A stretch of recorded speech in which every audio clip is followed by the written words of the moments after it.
And you had Kölsch. I did, of course. I had many of them. At the beginning, I was thinking, these are so small, it's ridiculous. But after 30, it's getting better.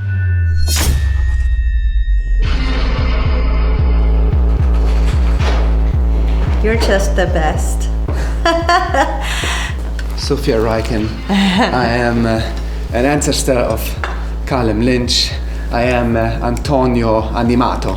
And as you see, I'm used to be an assassin too, but from the scientist, grande artist Leonardo da Vinci, I am the cook. And do you really cook? Yes, of course. That's the only thing what I do. I don't, as an assassin has to kill, and I don't kill. Well, you kill chicken, pigs, cows, all that stuff. Beef, I mean. Yeah. I just rabbits. One time, and it was a mess, and nobody liked it. So.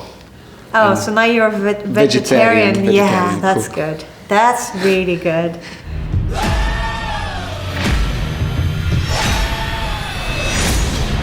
So your character Callum Lynch is not the typical hero we want to succeed normally. How would you describe him? He is a born leader, and like a lot of great leaders, he is in denial of that for a large part of his life. And also, like a lot of great leaders, he breaks all the rules, including the rules of the Brotherhood. It's kind of hard to describe because all of the assassins are doing their best not to go into the Animus to find the Apple of Eden so that the Templars don't find it. Whereas Cal's belief system is, I'm going to find it.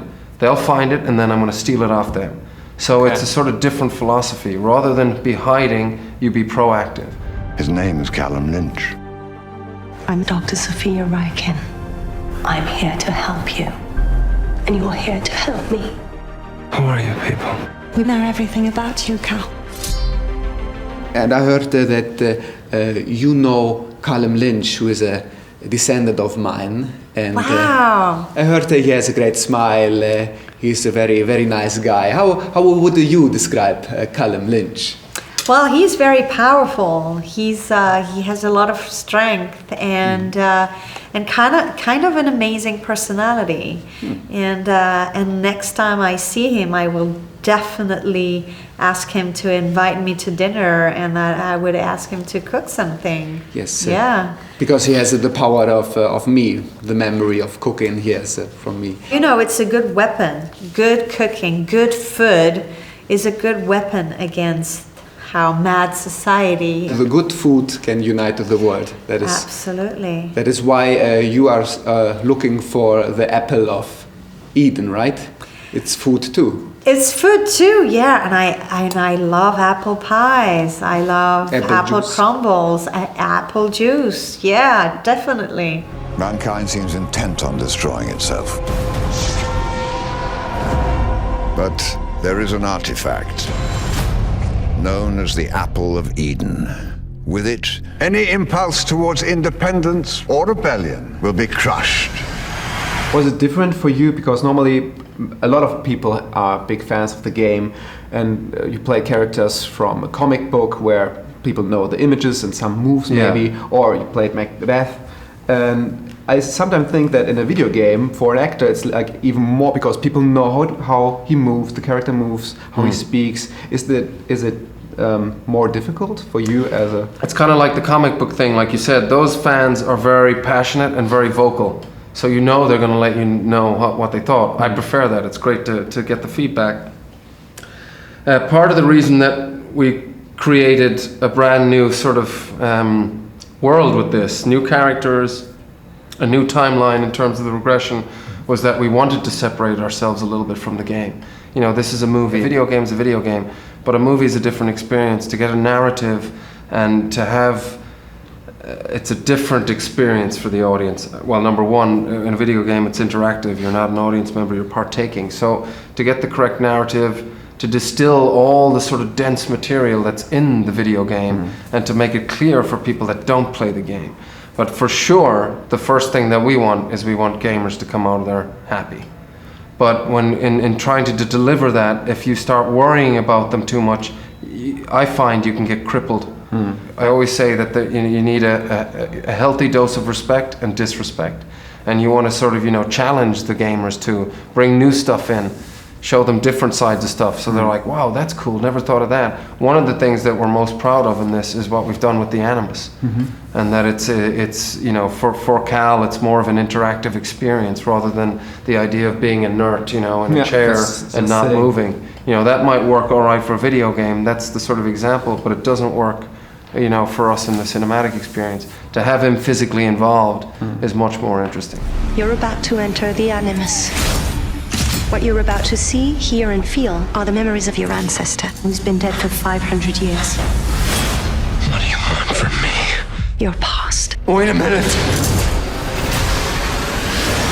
You or your father built a great machine. What kind of machine is it? Or is it witchcraft? So it's the Animus. And the Animus allows you to travel in time and in your genetic memories and relive your ancestor's life. Pretty cool, right? For me, it sounds like witchcraft, but if you say it as a scientist, science, I believe you. You are from the future. You know, sometimes it's not very far from each other. Welcome to the Spanish Inquisition.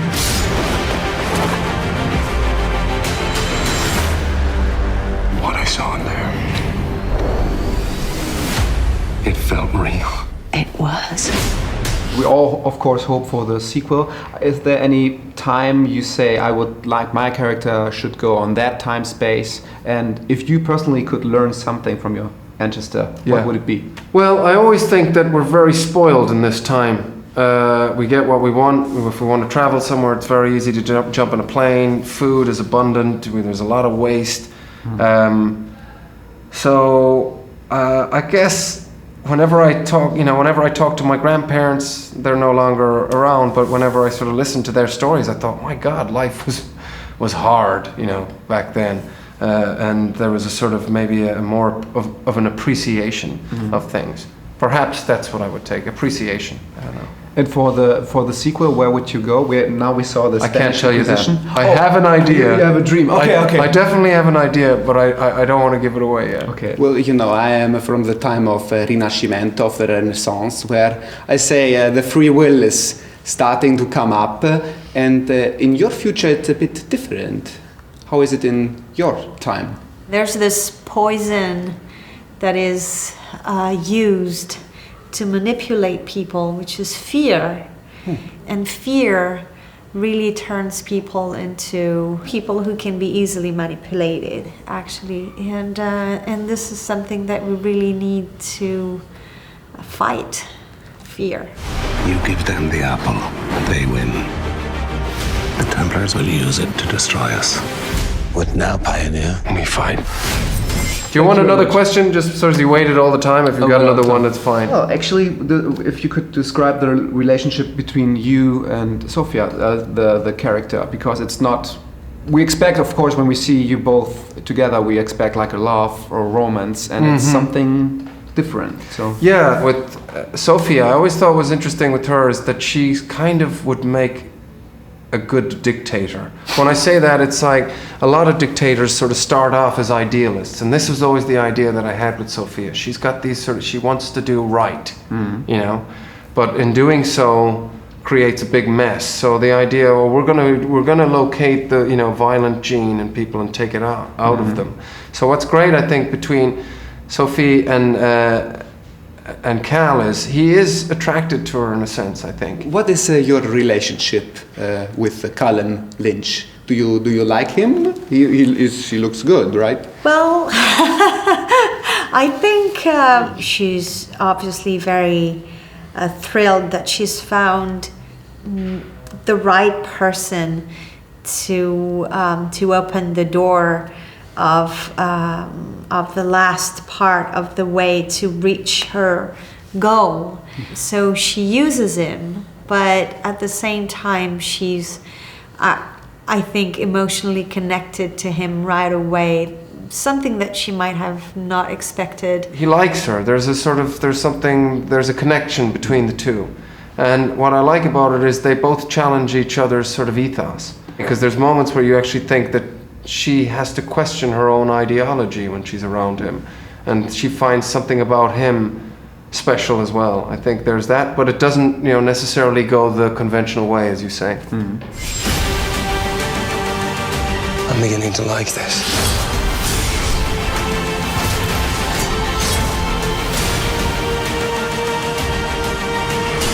Now from my other character, from Ezio, I have to give you a little gift. It's an artifact. Okay. It's, of course, he was a great cook. Yeah. It's a baking tin for the Kölner Dome, the Dome of Cologne. So if you ever... Oh, I have been there. There's an artifact there too. Are you from Cologne? Yeah. That's like one of my favorite towns in Germany. Köln, 'Cause really? we filmed Dangerous Method there, so I spent I don't know, 6 weeks there or so. And you had Kölsch. I did, of course. I had many of them. At the beginning, I was thinking these are so small, it's ridiculous. But after 30, it's It's getting better. Yeah. First, it seems like water, and then it gets where it has to go. From my time, I have a little gift because we say you have to be brave and always happy. It's an artifact, a religious artifact. It's Wow. it's for baking. So in your time, in your Thank future, you if you very ever want to bake hard cookies, I hope Okay. you make the best of it. I will. Thank you very, very much. You are destined for great things. Let's find out.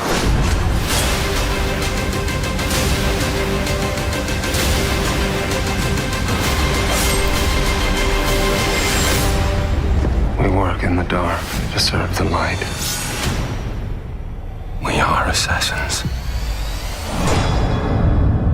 Now really looking forward to the sequel because I don't want to spoil the end, but I'm really happy Okay. to see you again on Assassin's Creed. Thank you, man. Thank you very And thanks for coming back. Appreciate it. For having the time. Thank you. Thank you for your time. Grazie mille. Thank you. Can I have Thank another you picture very in a much. better light? Yeah, right.